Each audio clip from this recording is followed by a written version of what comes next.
വിശുദ്ധ ലൂക്കായുടെ സുവിശേഷം 2-ാം അധ്യായം 25-26 തിരുവചനങ്ങൾ.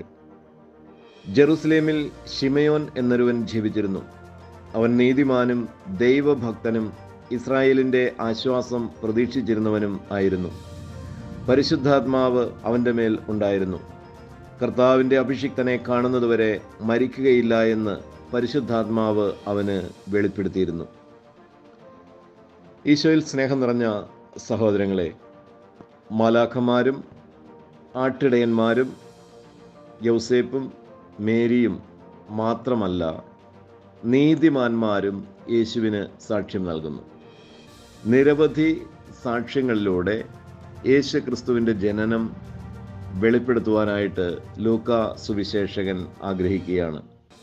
അന്നാളുകളിൽ ജെറുസലേമിൽ നീതിമാനായ ഒരു മനുഷ്യനുണ്ടായിരുന്നു.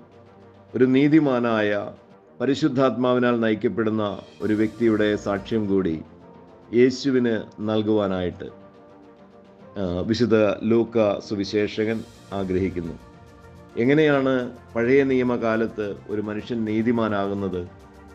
അത് നിയമത്തിൻ്റെ അനുസരണത്തിലൂടെയാണ്. നിയമവും പ്രവാചകന്മാരും പറയുന്ന കാര്യങ്ങൾ വിശ്വസിക്കുകയും പ്രവചനങ്ങൾക്കായി കാത്തിരിക്കുകയും ചെയ്യുന്നവരാണ്. ഇവിടെ വ്യക്തമായി പറയുന്നു, പരിശുദ്ധാത്മാവ് അവൻ്റെ മേൽ ഉണ്ടായിരുന്നു. നമുക്കറിയാം, റോമാലേഖനം 8-ാം അധ്യായത്തിൻ്റെ 14-ാമത്തെ തിരുവചനത്തിൽ ദൈവാത്മാവിനാൽ നയിക്കപ്പെടുന്നവരെല്ലാം ദൈവത്തിൻ്റെ പുത്രന്മാരാണ് എന്ന് എഴുതപ്പെട്ടിരിക്കുന്നു.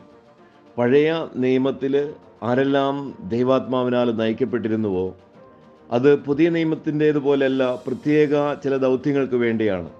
ഈ ശിമയോൻ നീതിമാനായിരുന്നതുപോലെ തന്നെ ഒരു പ്രവാചകനുമായിരുന്നു. ഇദ്ദേഹത്തിന് കർത്താവിൻ്റെ അരുളപ്പാടുകൾ പരിശുദ്ധാത്മാവ് നൽകിക്കൊണ്ടിരുന്നു. ഒരു പ്രത്യേക വാഗ്ദാനം ലഭിച്ചിരുന്നു. ഇസ്രായേലിൻ്റെ സമാശ്വാസം ഉണ്ടാകുന്നതുവരെയും, അത് സ്വന്തം ശരീരത്തിൻ്റെ കണ്ണുകൾ കൊണ്ട് കാണുന്നതുവരെയും മരിക്കുകയില്ല എന്ന വാഗ്ദാനം. ഈ ശിമയോൻ കർത്താവിന് സാക്ഷ്യം നൽകുന്ന ഭാഗം യോഹന്നാൻ ഈ സുവിശേഷത്തിൽ കൂട്ടിച്ചേർക്കപ്പെട്ടിരിക്കുന്നു. ഈശോയിൽ സ്നേഹമുള്ള സഹോദരങ്ങളെ, വിശ്വാസത്തിനു വേണ്ടി ചരിത്രത്തിൽ നിന്നും എല്ലാ തലങ്ങളിൽ നിന്നും, അരൂപികളിൽ നിന്ന്, ചരിത്രത്തിൽ നിന്ന് എല്ലാ വിധത്തിലും യേശു ക്രിസ്തുവിന് സാക്ഷ്യം നൽകിക്കൊണ്ട് വിശുദ്ധ ലൂക്കാ സുവിശേഷം എഴുതുന്നു. Have a blessed day to all of U.